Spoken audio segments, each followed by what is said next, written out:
नमस्कार दोस्तों, स्वागत है हमारे यूट्यूब चैनल में।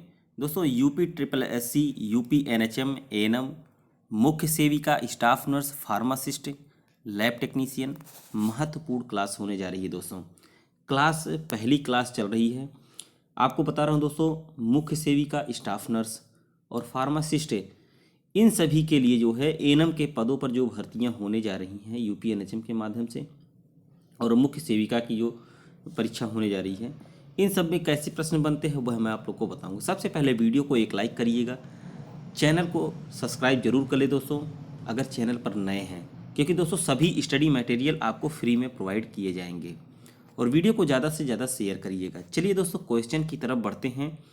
मैं यहाँ तक कह रहा हूँ कि इसमें से 100% बता रहा हूँ कि क्वेश्चन आपको परीक्षा में देखने को मिलेंगे। क्वेश्चन नंबर पहले की तरफ चलते हैं दोस्तों। इसमें दिया है कि शिशु में तेज दस्त के देखे जाने के लक्षण। तो देखे जाने के लक्षण क्या है दोस्तों? जो तेज दस्त होता है, साफ साफ जो है लक्षण की बात इसमें हो रही है। साफ साफ यहाँ पर दिया है कि कौन से लक्षण हो सकते हैं।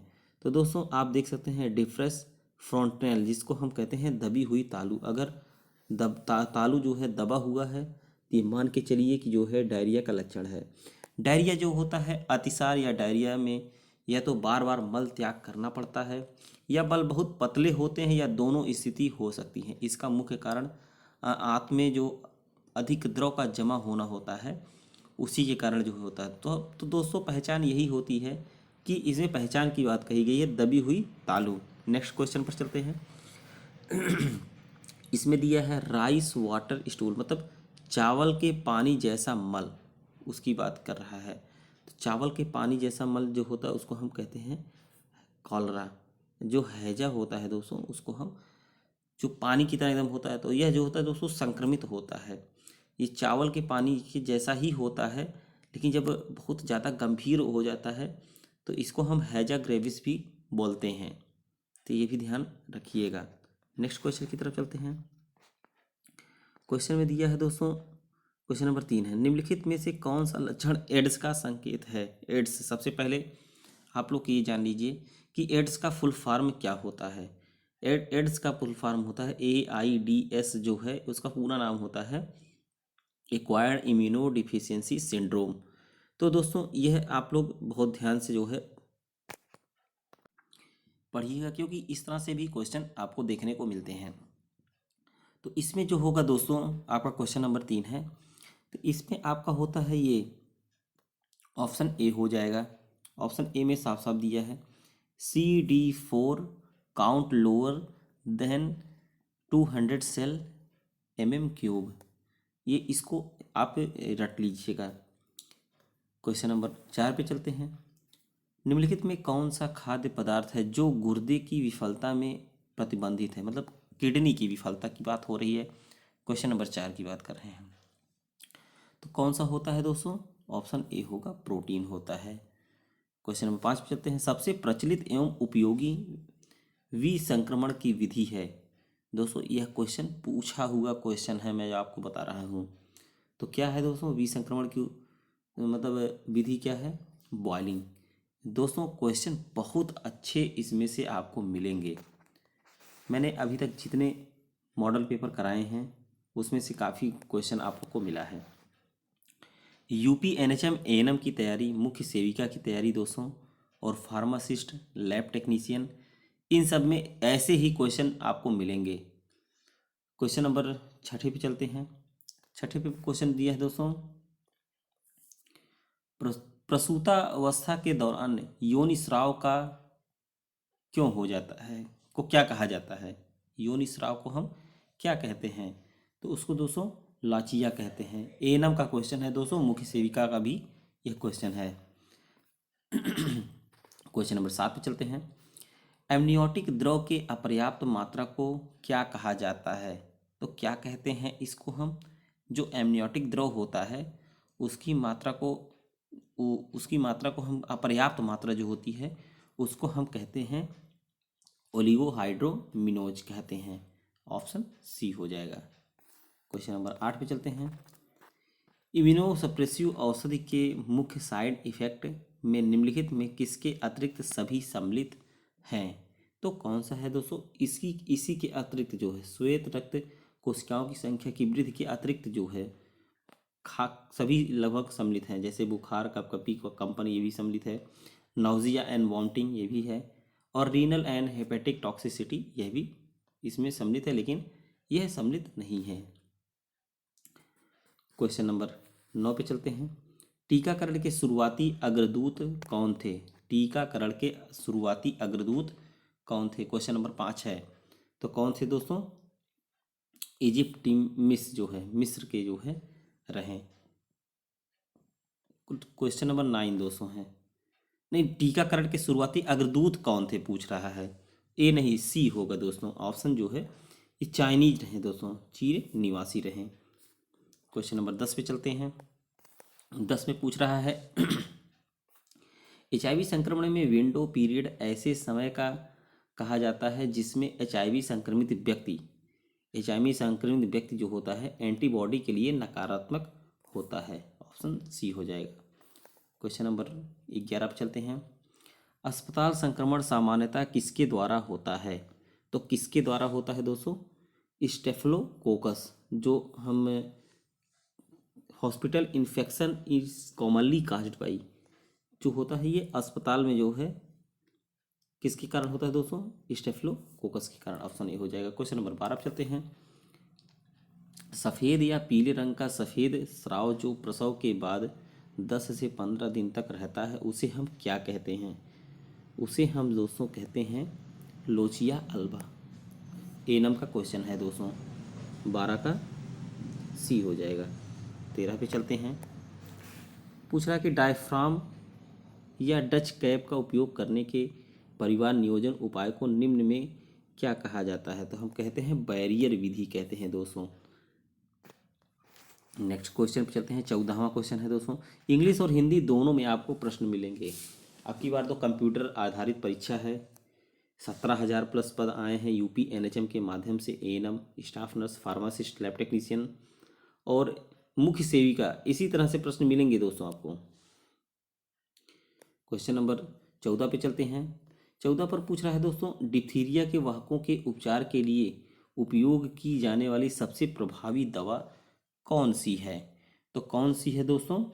इरिथ्रोमाइसिन। जो इरिथ्रोमाइसिन होती है और डिप्थीरिया में बहुत अच्छा जो है प्रभावी होती है। 15 पर चलते हैं। निम्नलिखित में कौन एक इंट्रायूटेराइन डिवाइस का प्रकार नहीं है?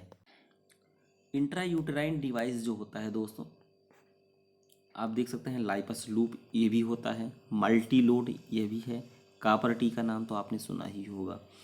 यह तीनों जो हैं आपका इंट्रायूटेराइन डिवाइस है, लेकिन केमिकल फोम टैबलेट जो होता है यह डिवाइस नहीं है। ऑप्शन डी, यह नहीं है, नहीं पूछा है दोस्तों। यह तीनों हैं लेकिन चौथा यह नहीं है।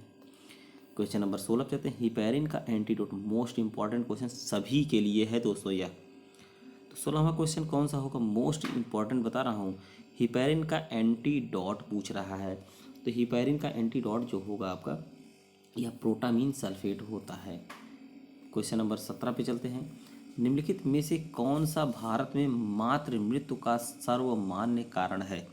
क्वेश्चन नंबर 17 पूछ रहा है। बहुत बढ़िया क्वेश्चन आया है दोस्तों, सभी में यह पूछा जाएगा।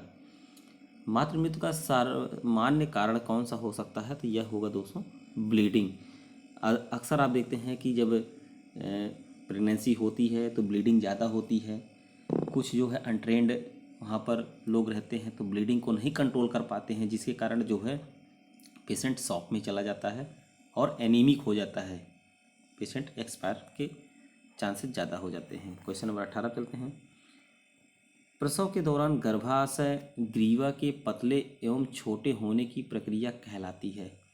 यह एनम के लिए मोस्ट इम्पॉर्टेंट है दोस्तों। तो कौन सा होगा दोस्तों? ऑप्शन सी हो जाएगा, इफेसमेंट जिसको हम कहते हैं। क्वेश्चन नंबर 19 पे चलते हैं। प्राथमिक एपनिया नवजात शिशु में अंतिम कितने सेकंड तक रहता है? तो कितने सेकंड तक रहता है पूछ रहा है, एपनिया की बात कह रहा है।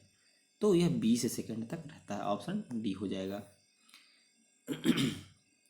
क्वेश्चन नंबर 20 पर चलते हैं। 20 में पूछ रहा है नवजात शिशुओं में क्रियात्मक पीलिया कब हो जाता है। तो यह क्रियात्मक पीलिया जो होता है दोस्तों, अक्सर जो है बच्चे जब पैदा होते हैं तो 1-2 दिन के बाद हो जाता है, जन्म के दूसरे दिन, ऑप्शन सी। क्वेश्चन नंबर 21 पे चलते हैं। निम्नलिखित में से कौन सी तपेदिक के लिए दूसरी पंक्ति की दवा है, मतलब second line drug of tuberculosis की बात हो रही है दोस्तों। इसमें कौन सी दवा सेकेंड लाइन की है, तो दूसरी पंक्ति की बात की जा रही है, तो आपको पता है एमिकासिन जो होता है यह सेकेंड लाइन ड्रग है, टीबी की है। रिफेम्सिन, एथेम्ब्यूटाल, आइसोनिजेट ये तो मतलब प्रथम है, और सेकंड जो है एमिकासिन है। नेक्स्ट क्वेश्चन पर चलते हैं। क्वेश्चन नंबर 22 है, सुविधा आधारित परामर्श केंद्र निम्नलिखित सभी क्षेत्रों में किशोरों को स्वास्थ्य शिक्षा प्रदान करते हैं एक को छोड़कर। तो उसमें से एक कौन सा है दोस्तों, शीघ्र विवाह और संतानोत्पत्ति, यही ऑप्शन को छोड़कर बाकी सभी जो है आपके लिए हैं। क्वेश्चन नंबर 23 पे चलते हैं। निम्नलिखित में कौन सा ड्रग अनैच्छिक और पुराने दर्द के मामले में प्रयोग किया जाता है। तो इस तो सभी को पता होगा। क्वेश्चन नंबर 23 जो दिया है, इमिप्रामाइन जो होता है दोस्तों, यही दर्द के मामले में प्रयोग किया जाता है। क्वेश्चन नंबर 24 पे चलते हैं। मतली और उल्टी जो आमतौर पर गर्भावस्था के 4 से 6 सप्ताह के आसपास शुरू होता है, तो उसे हम क्या कहते हैं, तो उसे हम मॉर्निंग सिकनेस कहते हैं। मोस्ट इंपॉर्टेंट क्वेश्चन है दोस्तों, ऑप्शन बी हो जाएगा क्वेश्चन नंबर 24 का। क्वेश्चन नंबर 25 पे चलते हैं। एमनियोटिक को पोंछने और शिशु को शुष्क करने से नवजात में से हीट लॉस रोका जाता है, क्योंकि पहले आधे घंटे में हीट लॉस काफ़ी हद तक एमनियोटिक द्रव के कारण होता है। तो एमनियोटिक द्रव जो होता है दोस्तों, तो यह पूछ रहा कि किसके कारण होता है, ऑप्शन इसका हो जाएगा आप इवापोरेशन, जिसको हम वाष्पीकरण कहते हैं, ऑप्शन सी। यह भी क्वेश्चन पूछा हुआ है, एएनएम के लिए बहुत बढ़िया है।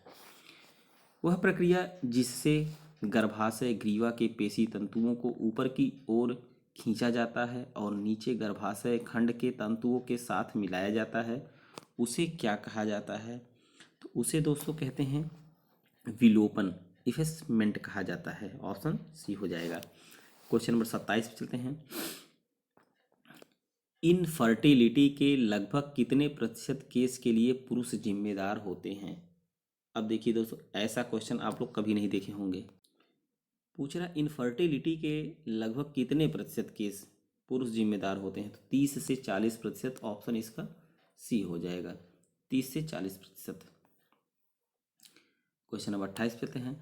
भारत में पल्स पोलियो प्रतिरक्षण कार्यक्रम किस वर्ष शुरू किया गया था। मोस्ट इम्पॉर्टेंट है, यह क्वेश्चन पक्का है, पूछा जाएगा।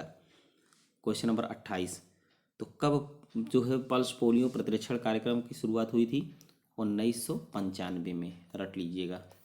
निम्नलिखित टीकाकरण राष्ट्रीय टीकाकरण कार्यक्रम में शामिल है, यह भी पूछा गया क्वेश्चन है। क्वेश्चन नंबर 29, तो राष्ट्रीय टीकाकरण कार्यक्रम में शामिल है, कौन सा है, विटामिन ए, अक्सर पूछा गया है। क्वेश्चन नंबर 30 चलते हैं। हाथ धोने का क्रम, ऐसे कभी कभी लोग इसमें भी कहते हैं अरे इसमें तो कुछ नहीं है, लेकिन इसको बहुत ध्यान से देखिएगा। हाथ धोने का क्रम है, पहले हथेली, हाथ के पीछे, फिर कलाई, यह जो है हाथ धोने का क्रम है। मनोविश्लेषण के जनक कौन है, साइको एनालिसिस जिसको कहा जाता है दोस्तों, तो उसके विश्लेषण के जनक हैं सिगमंड फ्रायड, ऑप्शन ए हो जाएगा। क्वेश्चन नंबर 32 चलते हैं।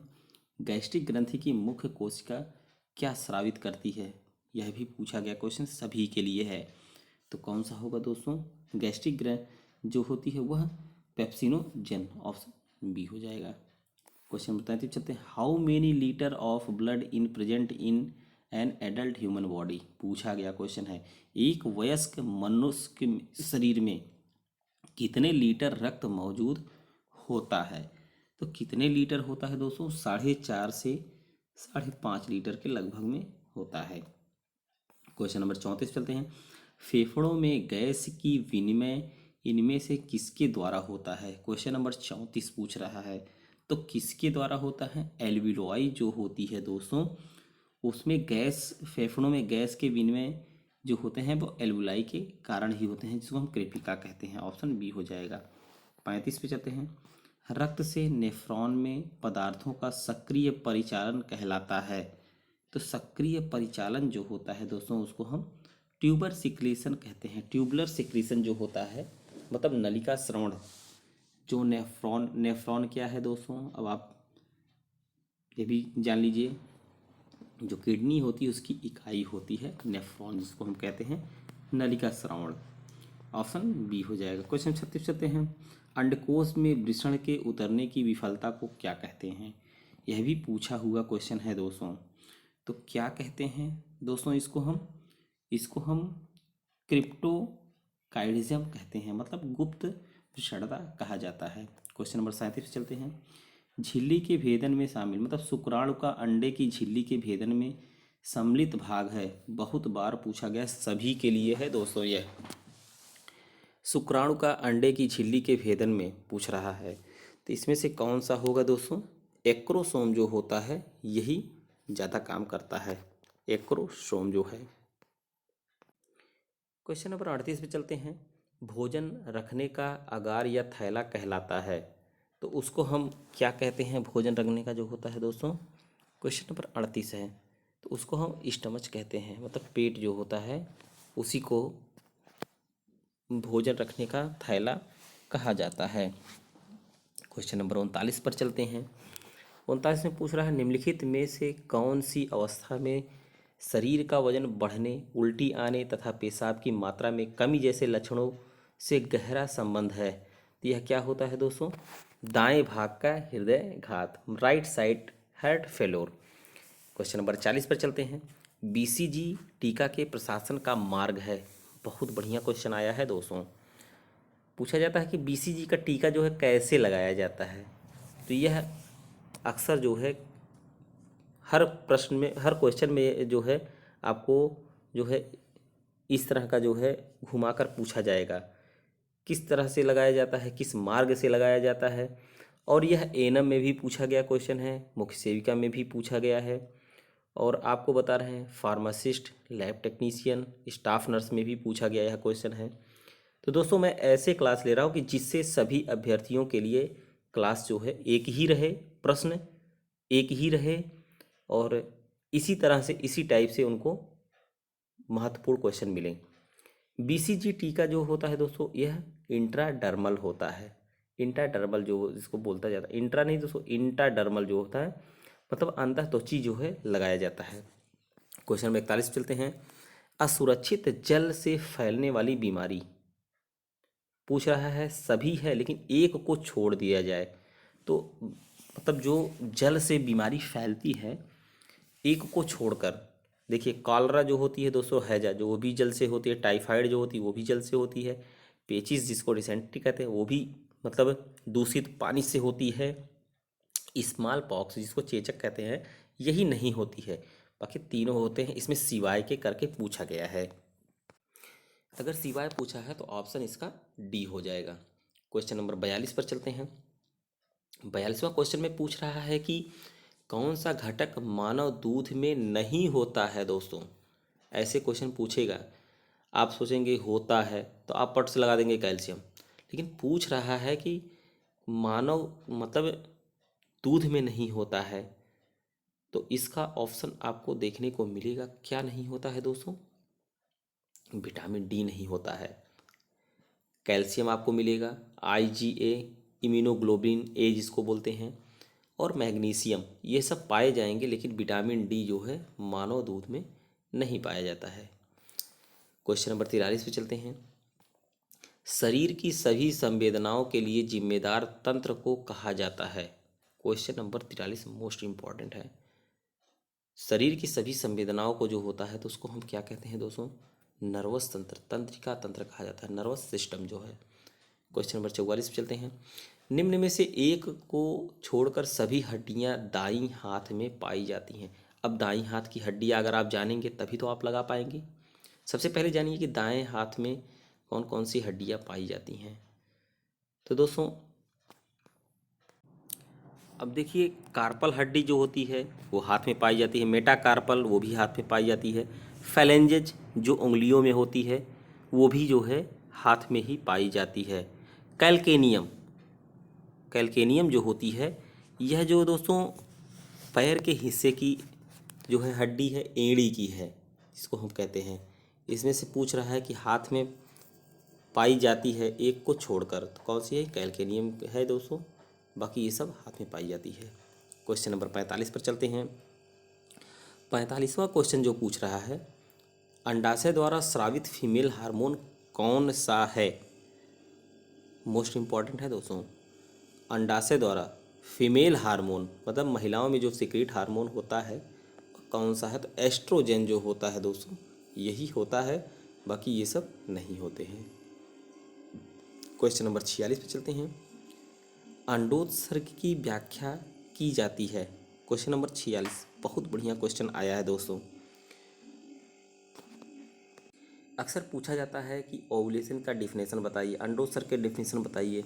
तो अंडोत्सर्ग का डिफिनेशन जो होता है दोस्तों, यह ग्राफियन पुटिका का फटना, रप्चर ऑफ ग्राफियन फॉलिकल। दोस्तों डिटेल में बताएंगे तो काफ़ी लंबा लेक्चर हो जाएगा, इसलिए जो है हमें जो मेन है वही पढ़ना है। हमारे शरीर का सबसे बड़ा अंग सभी में पूछा जाएगा, पक्का है दोस्तों। यह क्वेश्चन आपको मिलेंगे देखने को। ANM, staff nurse, pharmacist, lab technician, मुख्य सेविका, यहाँ तक मैं बता रहा हूँ दोस्तों। हमारे शरीर का सबसे बड़ा अंग, देखिए दोस्तों लार्जेस्ट ऑर्गन पूछ रहा है, ना कि लॉन्गेस्ट पूछ रहा है। लॉन्गेस्ट और लार्जेस्ट यह सब जो है ज़रूर आप ध्यान रखिएगा। यह पूछ रहा है कि हमारे शरीर का, क्वेश्चन नंबर 47 का सबसे बड़ा अंग कौन सा होता है? तो वह कौन सा होता है दोस्तों? त्वचा, स्किन जो होती है सबसे बड़ी होती है। लार्जेस्ट पूछा है, लार्जेस्ट। अगर लॉन्गेस्ट पूछता तो आपको क्या लगाना पड़ता? लीवर लगाना पड़ता। क्वेश्चन नंबर आपको बता रहे हैं दोस्तों, क्वेश्चन नंबर 48 पे चलते हैं। मानव कोशिका में गुणसूत्रों के कितने जोड़े होते हैं? यह भी पूछा गया क्वेश्चन और पूछेगा पक्का है। मानव कोशिका में गुणसूत्र जो होते हैं वो कितने जोड़े होते हैं? आपको तो पता ही होगा दोस्तों, 46 होते हैं, लेकिन इसमें 46 भी ऑप्शन में बहुत से लोग गलती से 46 लगा देते हैं, लेकिन 46 नहीं, जोड़े की बात हो रही है। अगर सिंगल में पूछता तो आप 46 लगाते हैं। तो 23 जोड़े आपको जो है देखने को मिलते हैं। एंजाइम की कमी या उसका स्तर कम होने के कारण एक बच्चे को बौनापन हो जाता है। तो बौनापन मतलब छोटा हो जाता है, किसकी कमी के कारण हो जाता है?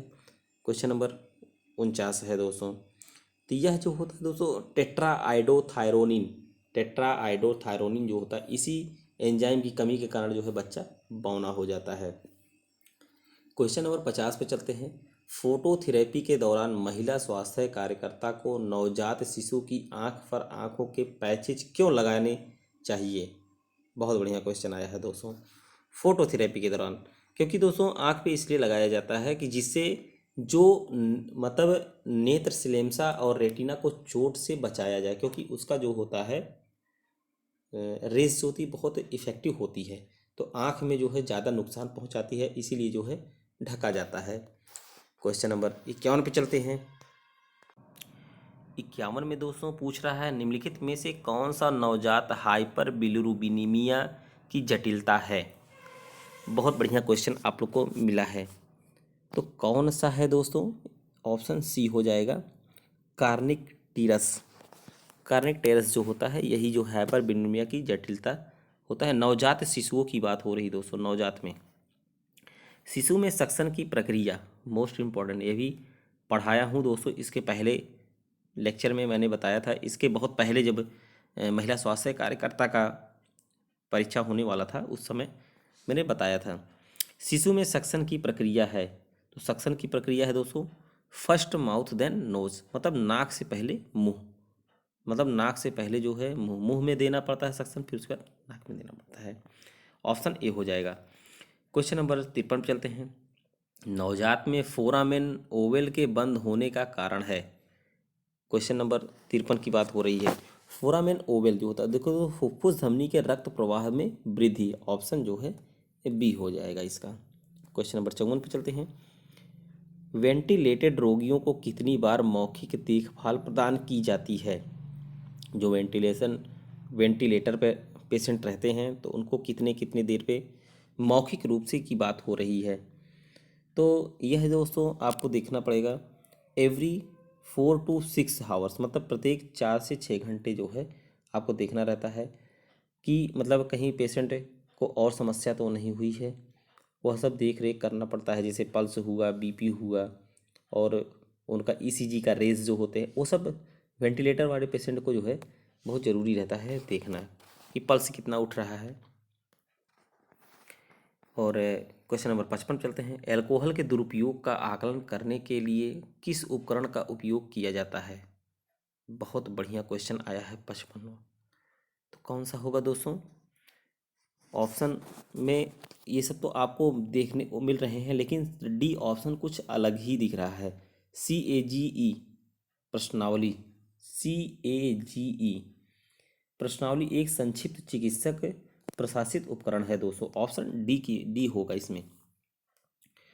और इसका उपयोग कई नैदानिक सेटिंग में शराब की समस्याओं के लिए स्क्रीनिंग का पर किया जाने का एक परीक्षण है दोस्तों। CAG परीक्षण जो होता है यह जो है दोस्तों बहुत संक्षिप्त में होता है, और यह प्रशस्ति करने के लिए 1 मिनट से भी कम समय की आवश्यकता होती है।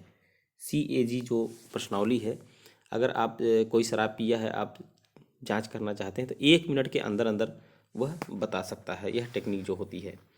क्वेश्चन नंबर 56 पर चलते हैं। रोगी का क्लिनिकल रिकॉर्ड इनमें से कौन सा नहीं है? दोस्तों थोड़ा फटकर आ रहा है तो आप लोग ध्यान दीजिएगा। क्वेश्चन नंबर 56 में पूछ रहा है रोगी का क्लिनिकल रिकॉर्ड इनमें से कौन सा नहीं? देखिए दोस्तों, नर्सिंग स्टाफ का ड्यूटी चार्ट ये सही है, स्टॉक रजिस्टर सही है, कर्मचारियों का प्रदर्शन रिकॉर्ड भी सही है, लेकिन प्रवेश और निकास चार्ट जो होता है यही नहीं होता है। ऑप्शन ए हो जाएगा। ऑप्शन ए यही नहीं होता है। क्वेश्चन नंबर 57 पे चलते हैं। ब्रुक्स एक्सटेंशन फ्रैक्शन पूछ रहा है। क्वेश्चन नंबर 57, तो क्या होता है पैर के निचले हिस्से पर त्वचा ट्रैक्शन देकर? मतलब बुक एक्सटेंशन ट्रैक्शन जिसको बोलते हैं, मतलब आप जो बता रहा हूँ मैं, पैर के निचले हिस्से में जब त्वचा पर ट्रैक्शन दिया जाता है वही कहा जाता है। क्वेश्चन नंबर 58 पे चलते हैं। जब 10 से 14 दिनों से अधिक समय तक रहता है तो उसे हम क्या कहते हैं? बहुत बढ़िया क्वेश्चन आया है दोस्तों। यह क्वेश्चन 58वां है। 58 का जो है दोस्तों, जब 14 दिन तक से अधिक समय लग जाता है तो पाचन संबंधी विकार जो होता है उसमें व्यक्तिगत रूप से लगातार 10 होते रहते हैं। तो आपको बता रहा हूँ इसमें क्वेश्चन नंबर 58 का जो होगा सी होगा, मतलब लगातार 10 होते हैं, पेरिस्टेंट डायरिया जिसको बोलते हैं। क्वेश्चन नंबर 59 चलते हैं। मधुमेह मेलाइटस आमतौर पर निम्न द्वारा पहचाना जाता है। क्वेश्चन नंबर 59 है। तो किससे पहचानते हैं दोस्तों? ग्लाइकोसूरिया, शर्करा मेह जिसको बोलते हैं। ऑप्शन सी हो जाएगा क्वेश्चन नंबर 59 का। क्वेश्चन नंबर 60 पे चलते हैं। हाथ की शरीर के मध्य रेखा की ओर गति को कहते हैं, तो उसको हम मध्य रेखा की गति को कहते हैं एडक्शन कहा जाता है। नाक से रक्त बहना कहलाता है। नाक से जो रक्त बहता है दोस्तों उसको हम एपिटैक्सिस कहते हैं। मोस्ट इंपॉर्टेंट है सभी के लिए दोस्तों, ऑप्शन ए हो जाएगा। क्वेश्चन नंबर 62 पे चलते हैं। क्वेश्चन नंबर 62 में पूछ रहा है बच्चों में सामान्यतः कैंसर कहाँ पाया जाता है? तो कहाँ पाया जाता है दोस्तों? फेफड़े में तो नहीं पाया जाता है, गुप्तांगों में भी नहीं पाया जाता है, और जीआई ट्रैक नली जो होती है उसमें भी नहीं पाया जाता है। जो बोन मैरो होता है, बोन मैरो दोस्तों आप लोग को पता ही है कहाँ पर होता है। बोन मैरो में ही जो है सामान्यतः बच्चों में कैंसर जो है यहीं पर ज़्यादा करके देखा गया है। ऑप्शन सी हो जाएगा। क्वेश्चन नंबर 63 पे चलते हैं दोस्तों। नक्सीर के उपचार में, मतलब epistaxis management include the following action except पूछ रहा है, मतलब नक्सीर के उपचार में सभी प्रक्रियाएं सम्मिलित हैं एक को छोड़कर, तो वह कौन सा है दोस्तों? देखिए, रोगी के गर्दन को झुकाकर बैठाए रखना ये तो सम्मिलित है एपिटैक्सिस में, और नाक को पिंच करके दबाव बनाना ये भी सम्मिलित है। नाक को ऊपर की तरह रखना, ये भी सही है। रोगी को छींकने की अनुमति देना, यही नहीं सही, यही नहीं जो है, इसी को छोड़कर बाकी सभी जो है सम्मिलित है, ऑप्शन डी। क्वेश्चन नंबर 64 पर चलते हैं। जीरोप्थैल्मिया को निम्नलिखित में से किस विटामिन के द्वारा नियंत्रित किया जा सकता है? जीरोप्थैल्मिया, क्वेश्चन नंबर 64, बहुत बढ़िया क्वेश्चन आया दोस्तों।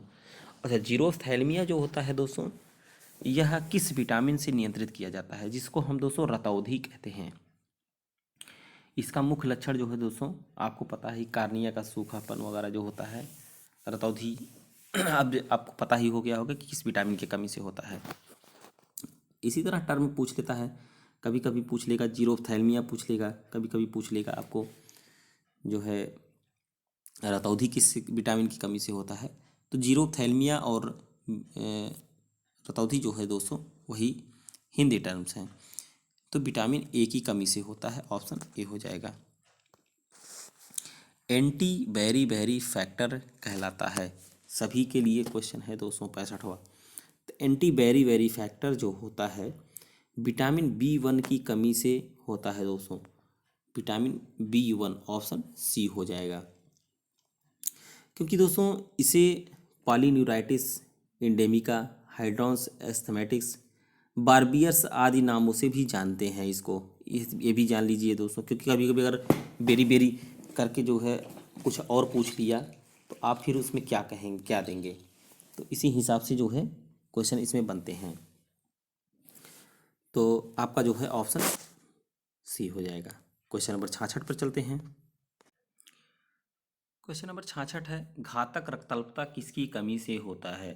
तो घातक रक्तअल्पता जो है दोस्तों, आप देख सकते हैं विटामिन B12 साइनेकोपेलामिन जिसको हम कहते हैं, उसकी कमी से हो सकता है, जिसको हम परनीसियस एनीमिया का भी एक प्रकार देते हैं, विटामिन B12 जो होता है दोस्तों। और इसमें लाल रक्त कोशिकाओं की कमी आ जाती है, जिसके कारण जो है घातक रक्तअल्पता होती है। इसमें पूछ रहा है मानव दूध के 100 मिलीलीटर में कितना प्रोटीन मौजूद होता है? तो कितना मौजूद होता है? 1.2 ग्राम, ऑप्शन ए हो जाएगा। निम्नलिखित में से कौन सा प्रकीर्णन जो है कार्बोहाइड्रेट के पाचन में शामिल नहीं है? क्वेश्चन नंबर 68 पूछ रहा है।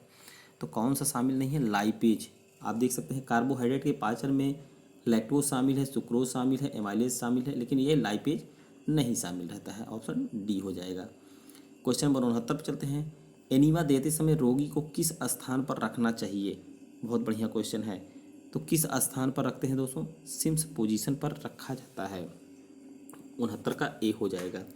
अब दोस्तों एनीमा चिकित्सा की एक ऐसी प्रक्रिया है जिसके अंतर्गत पीड़ित व्यक्ति के गुदा द्वार, मतलब जो लैट्रिन का रास्ता होता है, के माध्यम से निचली आंत में तरल पदार्थ इंजेक्ट किया जाता है। एनीमा देते समय रोगी को सिम्स स्थिति पर ही रखते हैं, क्योंकि दोस्तों जब अच्छा एनीमा क्यों दिया जाता है? जिससे मल वगैरह जो होता है निकल जाए, बच्चे जब पैदा होता है उसमें समस्या ना हो। अच्छा, अक्सर कभी कभी अगर कॉन्स्टिपेशन हो गया है, कई दिन से लैट्रिन नहीं हो रही है, लैट्रिन टाइट हो रही है, सूखी हो रही है, तो पेशेंट को जो है शौच करने में समस्या होती है, तो उस कंडीशन पे भी आप एनीमा दे सकते हैं, किसी को भी दे सकते हैं। क्वेश्चन नंबर 70 पे चलते हैं। डिप्थीरिया का निदान करने हेतु कौन सा परीक्षण किया जाता है? तो कौन सा परीक्षण करते हैं दोस्तों? इसमें होता है सिक टेस्ट, जिसको हम कहते हैं डिप्थीरिया के लिए। क्वेश्चन नंबर 71 पर चलते हैं। 71 में पूछ रहा है ओरल म्यूकोसा की सूजन को कहा जाता है। तो ओरल म्यूकोसा के सूजन को हम स्टोमेटाइटिस कहते हैं, ऑप्शन बी हो जाएगा। क्वेश्चन नंबर 72 पर चलते हैं। नाल के अवरोध को पार नहीं करने वाला पदार्थ है।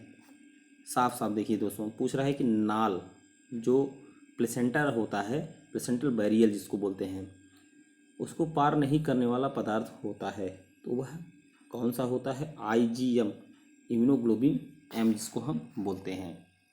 क्वेश्चन नंबर 73 पर चलते हैं। श्रवण नहर को मध्य कर्ण से अलग करने वाली झिल्ली है 73, तो यह कौन सी होती है दोस्तों? टिम्पैनिक, जो कान में पाई जाती है, कान का पर्दा जिसको हम कहते हैं दोस्तों। क्वेश्चन नंबर 74 पर चलते हैं। 74 में दोस्तों पूछ रहा है निम्नलिखित में से कौन सा एक कीमोथेरेप्यूटिक एजेंट है। सभी के लिए क्वेश्चन है तो उसको मैं बता रहा हूँ। जितने क्वेश्चन मैं अभी तक बताया हूँ, एएनएम, फार्मासिस्ट, लैब टेक्नीशियन और मुख्य सेविका, इन सभी के लिए जो है बहुत ही महत्वपूर्ण है।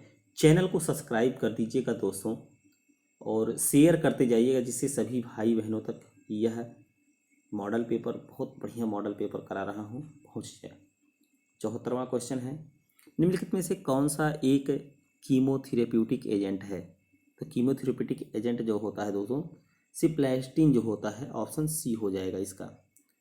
74 का सी, सिप्लाटिन जो होता है यह एक कीमोथेरेप्यूटिक एजेंट है जो कि कैंसर के उपचार में प्रयोग में लाया। अब कीमोथेरेपी शब्द यहाँ पर आ गया है, तो कीमोथेरेपी का मतलब आपको सबसे पहले समझना पड़ेगा। कीमो का मतलब होता है दोस्तों कैंसर, कीमोथेरेपी पूछा है तो इसमें कैंसर के उपचार के लिए जो है कौन सा एजेंट हम यूज करते हैं, तो सिप्लाटिन जो होता है वही यूज किया जाता है। सबसे पहले दोस्तों टर्म, अब जब क्वेश्चन पूछ रहा है तो क्वेश्चन में सबसे पहले आप टर्म को पकड़िए, उस लाइन को पकड़ेंगे तो ऑटोमेटिक आपको जो है आंसर पता चल जाएगा। जब आप उसका शब्द का अर्थ ही नहीं जानेंगे तो आप क्वेश्चन नहीं कर पाएंगे। तो सबसे पहले जो मैं आपको ट्रिक बता रहा हूँ उसको आप समझिए, शब्द को पकड़िए, उसका अर्थ समझिए, तब क्वेश्चन का आंसर निकल आएगा। शेयर करते रहिएगा दोस्तों, एक लाइक ज़रूर कर दीजिएगा। बहुत मेहनत से आप लोगों के लिए मैं यह मॉडल पेपर ऐसे ही मैं और भी कराऊंगा आपको, और डिटेल में आपको ऐसे पढ़ाऊंगा। अगर ज़्यादा स्पीड हो तो वो भी आप लोग बता दीजिएगा कमेंट के माध्यम से। कहीं पर कोई दिक्कत परेशानी हो वो भी ज़रूर बताइएगा। और स्टडी मटेरियल के लिए कोई रुपए आपसे नहीं लिए जाएंगे, एक भी रुपया नहीं लिया जाएगा, फ्री में आपको क्लास फ्री ऑफ कास्ट है दोस्तों। क्वेश्चन नंबर 75 पर चलते हैं। निम्नलिखित में से कौन सी जांच डिप्थीरिया के लिए है। डिप्थीरिया के लिए पूछ रहा है तो कौन सा है। चिक टेस्ट जो होता है, सिक टेस्ट जिसको बोलते हैं, यह डिप्थीरिया की जांच के लिए ही हम करते हैं, ऑप्शन बी हो जाएगा। क्वेश्चन नंबर 76 पर चलते हैं। 76 क्वेश्चन पूछ रहा है संपूर्ण फेफड़े को हटाने के रूप में जाना जाता है। तो संपूर्ण फेफड़े को अगर हम हटाते हैं तो उसको हम न्यूमेक्टॉमी कहते हैं। अब अच्छा, न्यूमेक्टॉमी जो है, इस प्रक्रिया द्वारा फेफड़े के चारों तरफ जो अस्तर होता है, मतलब लेयरिंग जो होती है, लाइनिंग जो होती है, उसको हटा दिया जाता है। जो फेफड़ा जो होता है, लंग्स होता है, उसके चारों तरफ का जो है लाइनिंग को हटा दिया जाता है, उसी को हम न्यूमोटॉमी कहते हैं। देखिए न्यूमोक्टॉमी ये शब्द आ गया। न्यूमो मीन्स, अब आप समझ लिए कि फेफड़े से संबंधित ही है। अक्सर कहते हैं निमोनिया होगा। अच्छा, निमोनिया जब होता है दोस्तों तो सबसे प्रभावी अंग क्या होता है आपका, यह भी क्वेश्चन पूछा गया है कि निमोनिया में प्रभावी अंग कौन सा होता है शरीर का, तो वह लंग्स, फेफड़ा जो होता है। अच्छा, लंग्स काम क्या करता है तो आप लोग को पता ही होगा, हवा का आदान प्रदान इधर से उधर जो है, मतलब वो एयर को फिल्टर करने का काम करता है, एक हिसाब से मान के चलिए।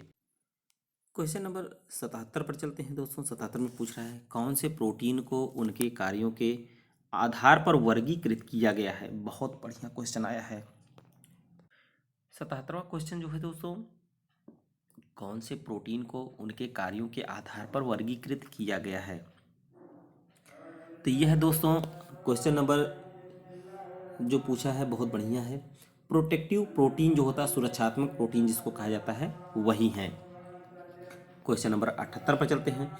विटामिन B3 को कहते हैं, विटामिन B3 को हम क्या कहते हैं, नियासिन कहते हैं दोस्तों। इस तरह से भी क्वेश्चन पूछा गया है। क्वेश्चन नंबर 79 में पूछ रहा है क्वाशरकोर के संबंध में कौन सा कथन सही नहीं है। तो दोस्तों इसमें साफ साफ आपको दिख रहा है, जो यह जो होता है एक बीमारी है दोस्तों, क्वाशरकोर जो है, यह मंकी का फेस, मतलब बंदर का चेहरा नहीं है। ऑप्शन ए जो होगा यह नहीं होगा। बी में पूछा है मुलायम आसानी से खींचने वाले बाल, ये भी सही है। निचले अंगों और भुजाओं में उपस्थित सूजन, ये भी सही है। पुअर हेपेटाइटिस, ये तीनों जो है क्वाशरकोर के लिए हैं। अच्छा दोस्तों, क्वाशरकोर जो लक्षण होता है वो कौन कौन से होते हैं। अक्सर जो है लक्षण जो होते हैं, बच्चों की वृद्धि में देरी होता है, पेट में सूजन और संक्रमण होता है, हाथ और पैरों के पंजों में सूजन होता है, बिना कारण वजन में बहुत ज़्यादा कमी होना, भूख ना लगना, यह सब जो है क्वाशरकोर के होते हैं। क्वेश्चन नंबर 80 चलते हैं। निम्नलिखित में से कौन सी महिलाओं में रक्तअल्पता सामान्य रूप से पाया जाता है? बहुत बढ़िया क्वेश्चन है। तो किस में पाया जाता है? तो दोस्तों निम्न आय समूह की महिलाओं में, women of lower age group जिसको कहते हैं। क्वेश्चन नंबर 81 चलते हैं। महिला में मासिक चक्र का अस्थायी रूप से बंद होना कहलाता है, तो क्या कहलाता है दोस्तों?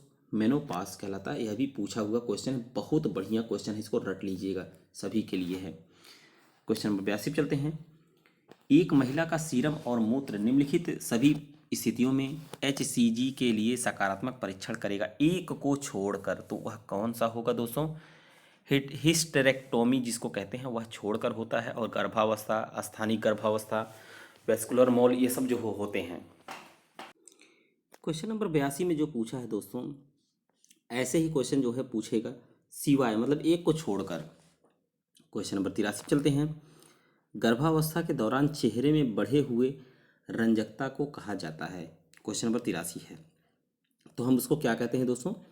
क्लोस्मा कहते हैं। क्वेश्चन नंबर 84 पे चलते हैं। यदि प्रसव के 30 मिनट के भीतर नाल को प्रस्तुत नहीं किया जाता है तो इसे निम्न द्वारा हटाया जा सकता है, तो किसके द्वारा हटा सकते हैं दोस्तों? हम मैनुअल विधि से कर सकते हैं, मतलब मैनुअल से फिर करते हैं। क्वेश्चन नंबर 85 पे चलते हैं। एक्लेम्पसिया के उपचार के लिए ड्रग है, तो एक्लेम्पसिया के उपचार के लिए कौन सी ड्रग है पूछा जा रहा है। क्वेश्चन नंबर आपका 85, तो यह दोस्तों आपका होगा मैग्नीशियम सल्फेट। एक्लेम्पसिया जो होता है इसमें ब्लड प्रेशर बढ़ता है। एक्लेम्पसिया गर्भावस्था का एक विकार है दोस्तों। इसमें गर्भावस्था के दौरान रक्तचाप बढ़ने और पेशाब में प्रोटीन की मात्रा बढ़ने की समस्या होती है।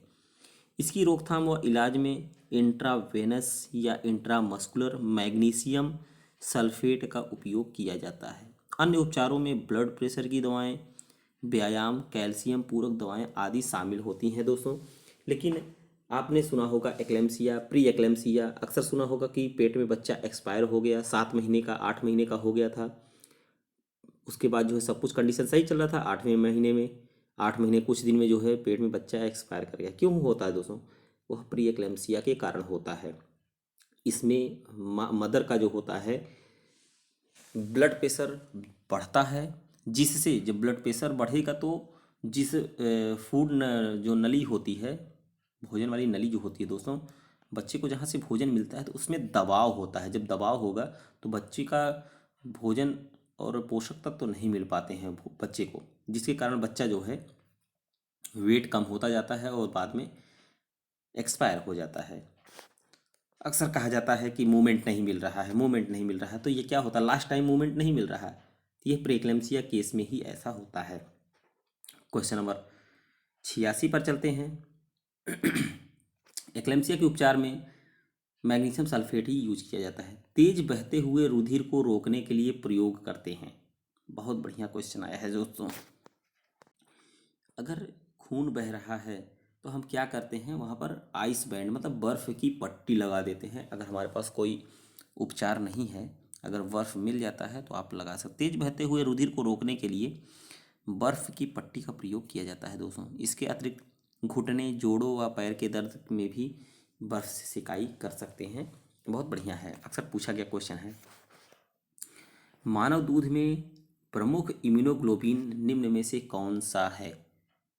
तो कौन सा होता है दोस्तों? IgA मनुष्य के मानव दूध में प्रमुख इम्यूनोग्लोबिन है। और IgA का महत्व ये है कि दोस्तों, क्योंकि यह मानव शरीर और उसके रक्त प्रवाह के कीटाणुओं को प्रवेश करने से रोकने के लिए बच्चे के श्वसन और आंत को सहलाता है और सील करता है। यह जो है IgA एंटीबॉडी मानव बच्चे को बैक्टीरिया, वायरस, कवक और परजीवी के कारण होने वाली बीमारियों से बचाता है। इसीलिए जो है पूछा जाता है दोस्तों कि कौन सा जो है इम्यूनोग्लोबिन मानव दूध में पाया जाता है, तो आपको AGA ही लगाना है, इम्यूनोग्लोबिन A लगाना है। क्वेश्चन नंबर 88 चलते हैं। शिशुओं को पूरक आहार देना प्रारंभ करना चाहिए।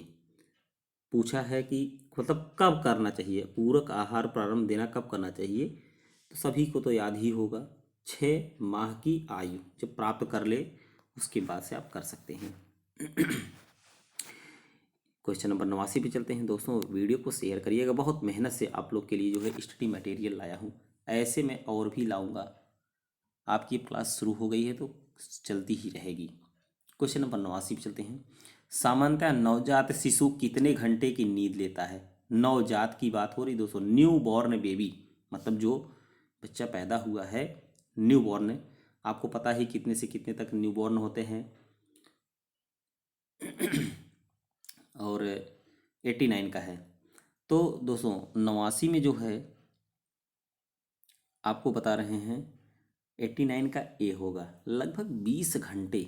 20 घंटे नवजात शिशु जो है 20 घंटे लगभग लेता है। मतलब जन्म काल से जो होता है 20 से 21 घंटे होता है। जब 3 महीने का होता है तो 19 घंटे का, 6 माह का होता है तो 18 घंटे का, 12 महीने का होता है तो 16 घंटे का नींद लेता है। आप इस चीज़ को ध्यान दीजिएगा।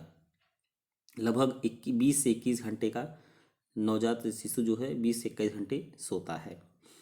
क्वेश्चन नंबर 90 पर चलते हैं। ओवम मतलब पीरियड ऑफ ओवम, मतलब ओवम का पीरियड होता है। बहुत बढ़िया क्वेश्चन है दोस्तों। ओवम का जो पीरियड होता है वह 2 सप्ताह 2 हफ्ते का ही होता है। और बता दें दोस्तों, ओवम एक परिपक्व प्रजनन कोशिका होती है जो स्त्रियों के मासिक धर्म के समय, ठीक है, ओवरी से उत्पन्न होती है। ओवम अक्सर पूछा जाता है ओवम कहाँ से उत्पन्न होता है, तो आप ये चीज़ ध्यान रखिएगा कि ओवरी से उत्पन्न होता है। और इसका समय जो होता है 0 से 2 सप्ताह तक होता है, 2 हफ्ते तक होता है पीरियड। और स्त्रियों में लगभग 12 वर्ष की उम्र से लगभग 40 वर्ष, नियर अबाउट 45 वर्ष की उम्र के बीच गर्भावस्था को छोड़कर प्रति 26 से 28 दिनों की अवधि में मासिक धर्म की प्रक्रिया संपन्न होती है। यह भी ध्यान में रखिएगा दोस्तों। और जिसके प्रारंभ होने से के 14 दिन बाद अंडोत्सर्ग मतलब ओव्यूलेशन शुरू हो जाता है। जब यह पीरियड का समय होता है तो 14 दिन बाद जो है ओव्यूलेशन शुरू हो जाता है। और ओव्यूलेशन के कुछ देर जो है पश्चात ही जो है आपके ओवम अंडवाहिनी में पहुंच जाते हैं तथा 15 से 19वें दिन तक, 15 से याद रखिएगा, 15 से 19वें दिन तक वो वहाँ पर रहते हैं।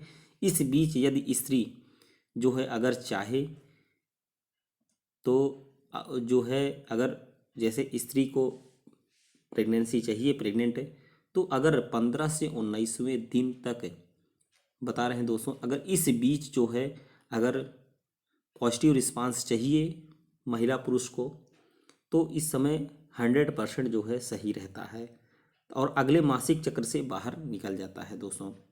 अगर आप इस बीच जैसे नहीं कुछ किए तो आपका जो है वो लॉस चला जाएगा। जैसे होता है प्लानिंग करना, फैमिली प्लानिंग, अगर आप इस बीच करते हैं तो पॉजिटिव रिस्पांस मिलेगा। क्वेश्चन नंबर 91 पे चलते हैं।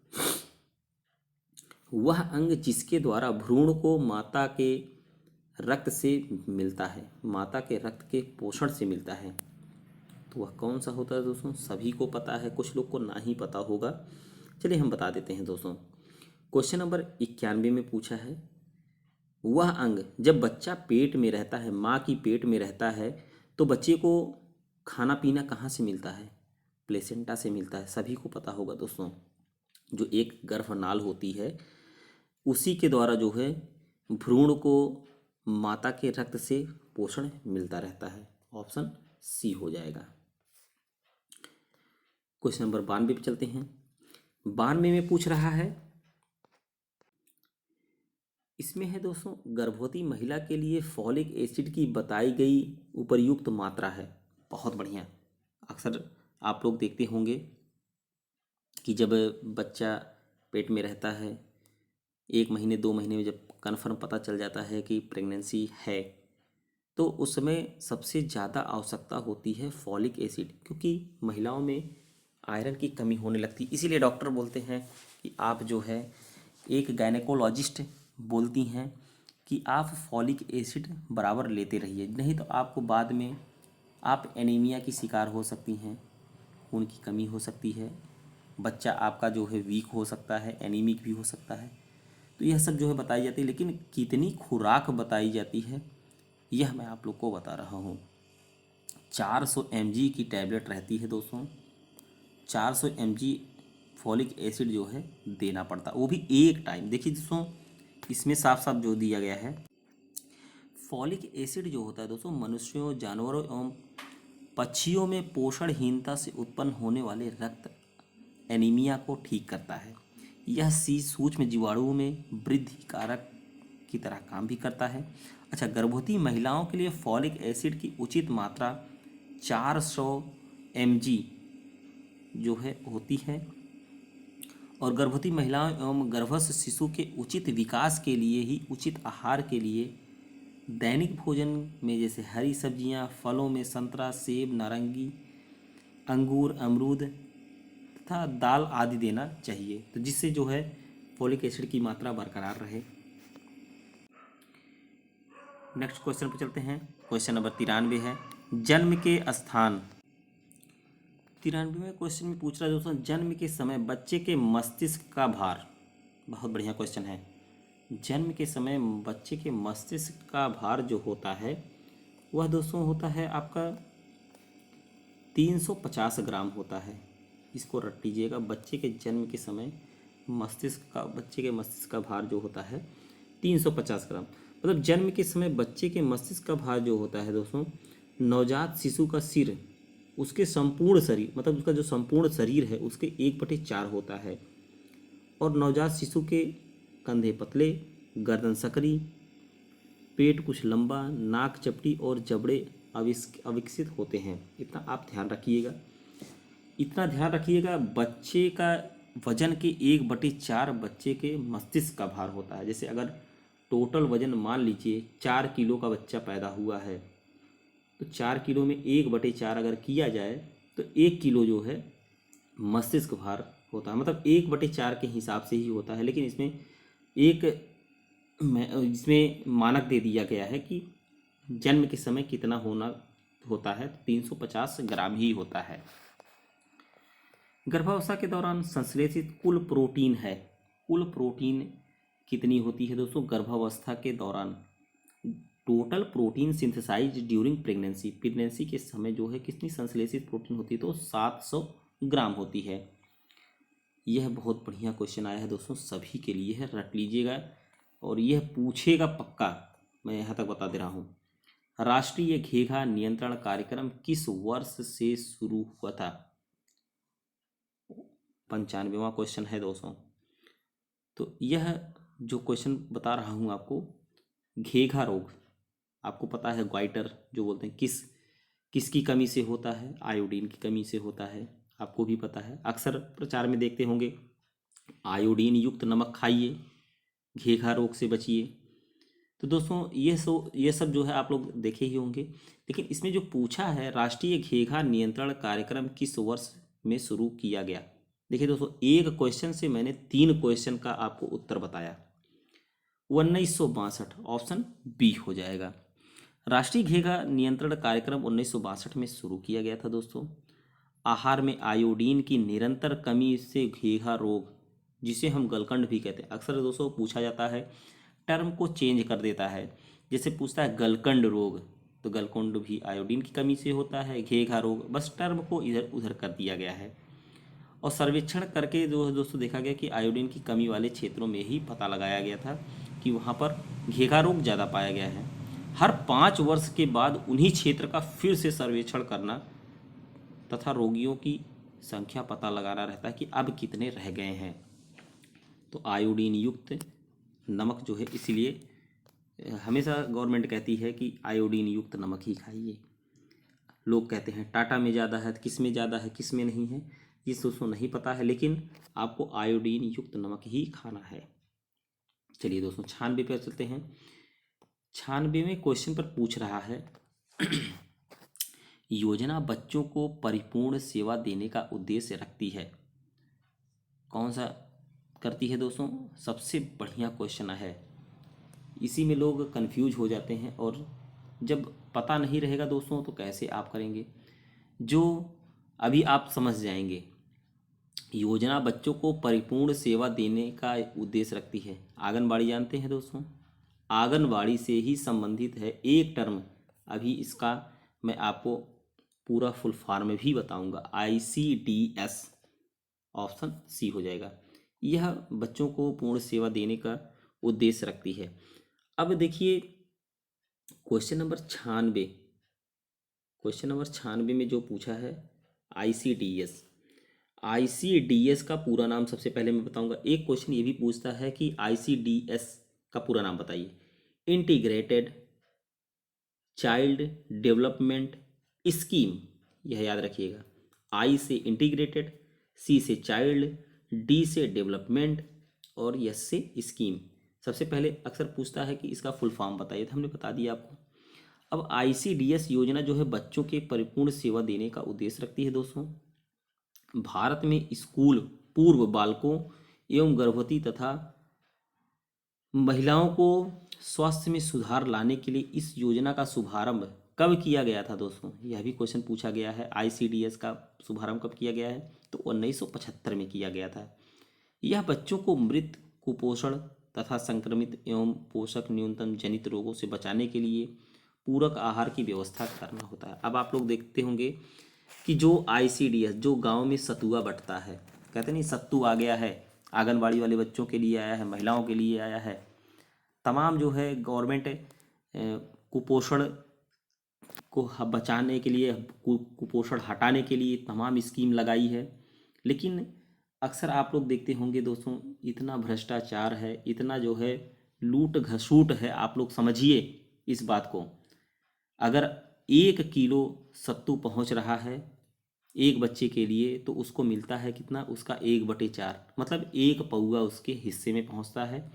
और 3 पौआ जो होता है, मतलब 3 पाव, पौआ दोस्तों दूसरा मत समझ लीजिएगा, 3 हिस्सा जो होता है वो इधर उधर बंट जाता है। सोचिए, बच्चों का भी हिस्सा जो है गमन कर लेते हैं लोग। अब वो कौन लोग हैं मैं नाम नहीं बताना चाहता हूँ, तो आप लोग समझदार हैं। तो ICDS, चलिए पॉइंट पर आते हैं। योजना बच्चों का परिपूर्ण, मैंने आपको इसमें कई क्वेश्चन बताया। सबसे पहले ICDS का फुल फॉर्म बता दिया। यह योजना कब लागू हुई थी? 1975 में। दूसरा क्वेश्चन हो गया, यह किनके लिए है? यह बच्चों के लिए है। 3 क्वेश्चन हुआ। चौथा है, यह गर्भवती महिलाओं के लिए भी जो है कुपोषण से बचाव के लिए भी है। 4 क्वेश्चन आपको एक प्रश्न से मिले हैं। क्वेश्चन नंबर 57 चलते हैं। जो 97वां क्वेश्चन 296 से ही मिलता जुलता है। ICDS में पूर्व विद्यालय को उपलब्ध कराए गए अनुपूरक पोषण में उपलब्ध कराना चाहिए। देखिए दोस्तों, मैंने कहा नहीं, अब मात्रा भी देखिए दिया गया है इसमें। 97 क्वेश्चन में मात्रा भी दिया गया है। तो मात्रा वह कितनी होनी चाहिए? 300 कैलोरी और 8 ग्राम प्रोटीन। 300 कैलोरी होना चाहिए और 8 ग्राम प्रोटीन होना चाहिए।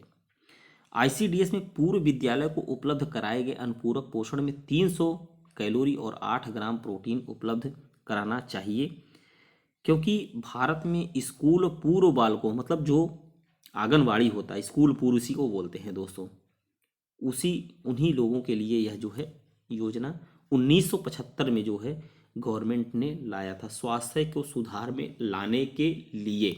क्योंकि बहुत जगह गरीबी थी दोस्तों, लोगों को पोषण नहीं मिल पाता था, तो गवर्नमेंट ने कहा चलिए इससे जो है पोषक तत्व अच्छे से मिलेंगे। क्वेश्चन नंबर 98 पे चलते हैं। 98वां क्वेश्चन बहुत बढ़िया है सभी लोगों के लिए। जितने क्वेश्चन अभी तक मैं बताया हूँ दोस्तों, ऐसे ही क्वेश्चन आपसे पूछे जाएंगे और आप कंफ्यूज हो जाएंगे। काश हमने सर की क्लास ले ली होती, काश हमने इस लेक्चर को अच्छे से पढ़ लिया होता।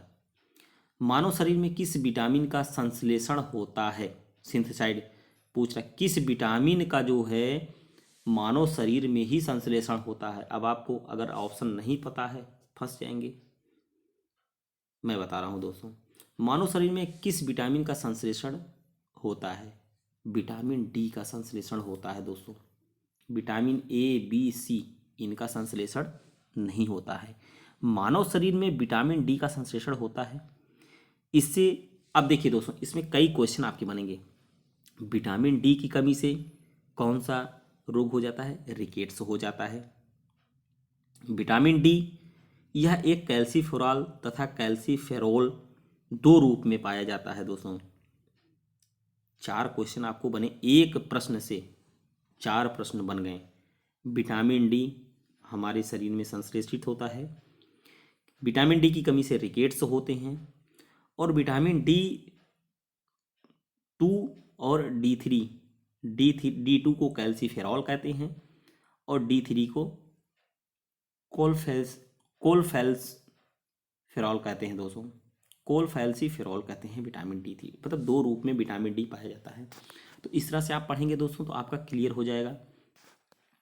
इसीलिए मैं जो दोस्तों लेक्चर ऐसे ले रहा हूँ जिससे आपको हर पॉइंट समझ में आ जाए। क्वेश्चन नंबर 99 पे चलते हैं। शेयर जरूर करिएगा दोस्तों वीडियो को। उच्च रक्तचाप के मरीज को किस मूल द्रव्य से परहेज करना चाहिए? 99वां क्वेश्चन है। उच्च रक्तचाप के मरीज को किस मूल द्रव्य से परहेज करना चाहिए? तो कौन सा है दोस्तों? मतलब हाई ब्लड प्रेशर, जिसका बीपी बढ़ता हो, उसको किससे जो है परहेज करना चाहिए? सोडियम से। अक्सर कहते नहीं हैं बीपी बढ़ रहा है आपका तब भी नमक खा रहे हैं। नमक में क्या होता है दोस्तों? NaCl। NaCl इसका फार्मूला है। यही सोडियम की बात हो रही है, सोडियम क्लोराइड। तो सोडियम को परहेज कर देंगे तो आपका रक्तचाप कम हो जाएगा। तो क्वेश्चन नंबर 99 में दोस्तों, अच्छा इसमें होता क्या है? जब बीपी बढ़ती है तो तनाव के साथ मरीज में तनाव होता है, और अति तनाव से रोगी को कम सोडियम युक्त आहार भी दिया जाना चाहिए। सोडियम लवण पर नियंत्रण रखना चाहिए, और ऊपर से नमक लेकर खाना पूर्णतः वर्जित है। दाल सब्जी और सलाद में भी नमक का प्रयोग नहीं करना है। मतलब कुल मिला के आपको सोडियम से परहेज करना रहेगा। क्वेश्चन नंबर 100 पे चलते हैं। शरीर में पानी की कमी का कारण होता है।